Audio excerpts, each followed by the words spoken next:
Welcome to Watch Symposium. I'm Austin. All right, so sporting a Submariner today and a green Rolex hat.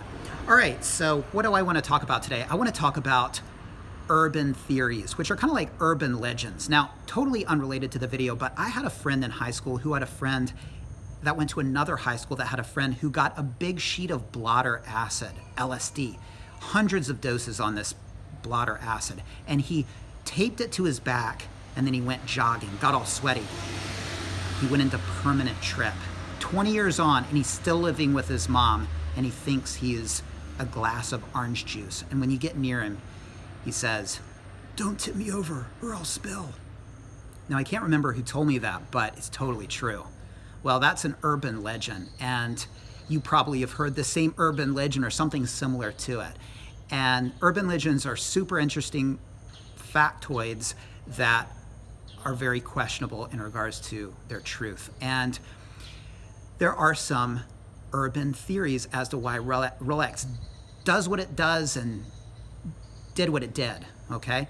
And I want to talk about one today that I think is particularly bad, and I think it needs to be put to bed. Now, this comes from a mention I made in another video, link in the description, of the Mercedes hands, okay? And which is a nickname for the hands on many professional models, because it kinda looks like the symbol that Mercedes-Benz uses. And the theory goes that there's a connection between what is arguably Rolex's first brand ambassador, Mercedes Gleitz, who was a swimmer. I'll talk about her in a minute. And anyway, in that video, Navegando Lejando Oriente writes, in the comment section of that video, he writes, "The Mercedes hour hands has something to do with Mercedes Gleitz, who swam the English Channel with a Rolex Oyster watch." Well, I wrote back and I said, I really don't think it does. That's exactly what I wrote.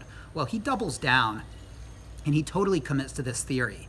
And he writes back, "You might want to look into the watch's history, because her swim with the watch from a little British startup watch company at the time known as Rolex, aka Horological Excellence, is what put the brand on the map and started this major campaign of the Oyster case being waterproof, and thus the use of the Mercedes symbol hour hand to commemorate this substantial event in the company's history." All right, well, again, on the surface, it seems to make sense. There does seem to be a connection there, right?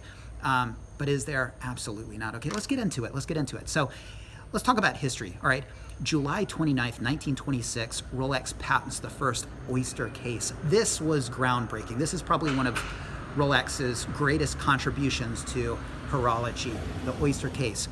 Second, in my opinion, only to the addition of the rotor to make an automatic watch automatic. That happened in 1931. And both are commemorated on the dial of your Rolex. It says here, Rolex Oyster Perpetual. There it is.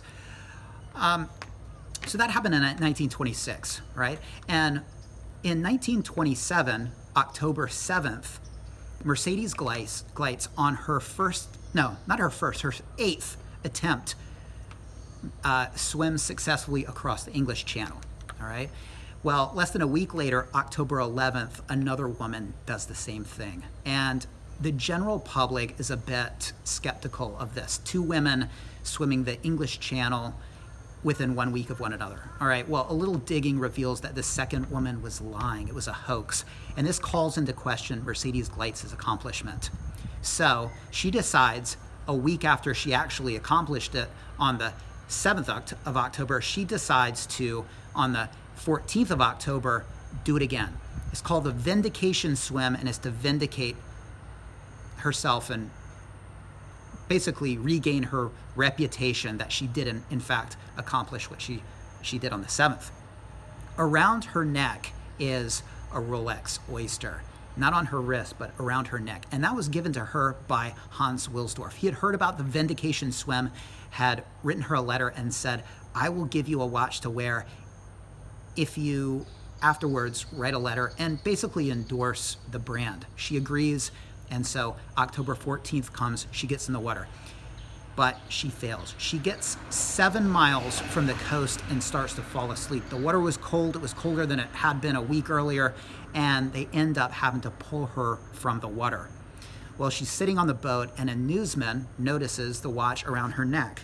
And he subsequently writes in a newspaper article, hanging around her neck by a ribbon on this swim, Miss Gleitz carried a small gold watch, which was found this evening to have kept good time throughout. And that's exactly the kind of attention that Hans Wilsdorf wanted for his watch.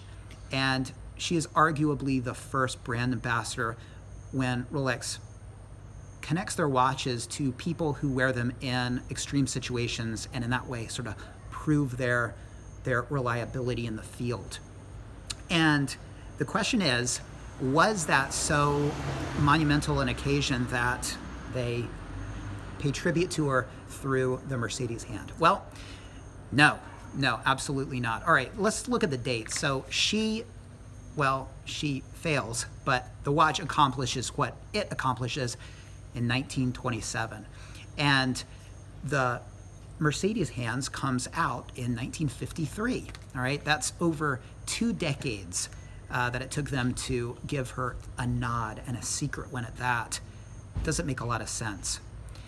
Now, it comes out on the Explorer, all right, in 1953, and she was a swimmer, so it would have made a lot more sense for it to come out on a swimmer's watch, aka a Submariner. The first Submariner did not have the Mercedes hands. Those came later. So why would you give her nod on what was essentially a mountain climbing watch? And why then would that nod then pervade the entire professional line? It doesn't make a lot of sense either. All right. Well, you also have to look at what kind of company Rolex is and what kind of person Hans Wilsdorf is. I think it's no surprise he really wants to protect his brand. And I think it's safe to say that Rolex doesn't feel like any one accomplishment or person is above the brand and the models themselves. And to incorporate, even in a sort of roundabout way, a nod to anybody is unrealistic. Now again, she never had an accomplishment. It was the watch that did it. She failed, but it was the watch that performed. And to be somewhat cynical about it, she was sort of a means to showing what this watch can do. And there is a nod to the 1926 patent, and it is the word oyster. Okay, but to think that, you know, decades and decades later, they decide to give her a nod. Yes. Well, I think the real problem lies in the fact that this is nicknamed, Rolex doesn't call it this, the Mercedes hand, because again, it does somewhat resemble the Mercedes-Benz symbol. I don't think Rolex calls it a Mercedes hand. In fact, I would love to know what this hand is called.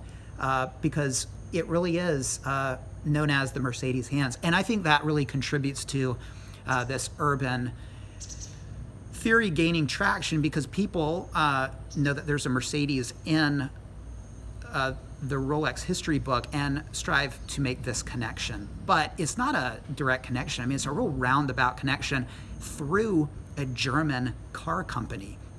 I mean, do you think Rolex or Hans Wilsdorf would actually want another company's brand on his watch? That's unthinkable. Would he allow it? Would he want to do it? Absolutely not. I mean, first of all, there's copyright and logo infringement issues, and all for what? So he can, by way of a car company in Germany, give a nod to Mercedes Gleitz? It doesn't make any sense.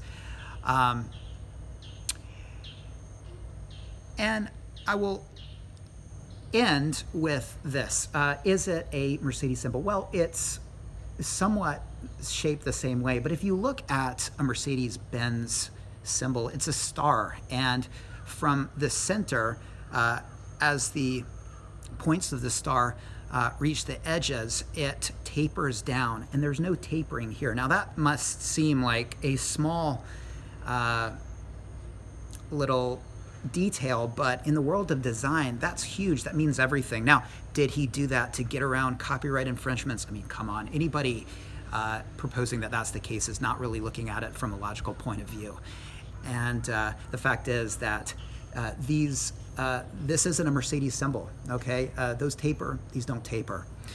There's a theory in philosophy, Occam's razor, and it states that the simplest and most eloquent solution to a problem is probably the correct one. And instead of theorizing that that this comes out of by way of a car company nod to Mercedes lights, I think a more sensible theory is the fact that tritium cracks, and if you didn't have this frame within the Mercedes hand, which is what it is, it's just a frame, it's not a Mercedes symbol, you would have tritium that cracked and fell out. And look, of my trio of tritium, one looks like it's getting pretty thin, and if it didn't have that frame in there to support it, I'm pretty sure I would have a huge crack there, or maybe this whole disc of tritium would have fallen out by now. So by Occam's razor, I think that makes a lot more sense when you look at the way tritium acts, and in that sense, I think is a better theory. Other people have said that the three parts represent sea, land, and air. Well, I think that's a more sensible theory than some secret nod to a woman. But still, practicality, I think, to me, demonstrates that it's really just a frame for the tritium. And what other frame would you have? A square? I mean, this really is a pretty nice one, and yeah. Anyway, let me know what you think. Do you have any pet theory of why we have a Mercedes hand? And by the way, it's not a Mercedes hand. Stop calling it that. I don't know what to call it, but does it have a name? I mean, what does Rolex call it? That's a great question. I think it's that nickname that we gave it that really gives traction to this ridiculous theory that it's connected to Mercedes lights. Let me know what you think. Take care. Thanks for watching. See you next time.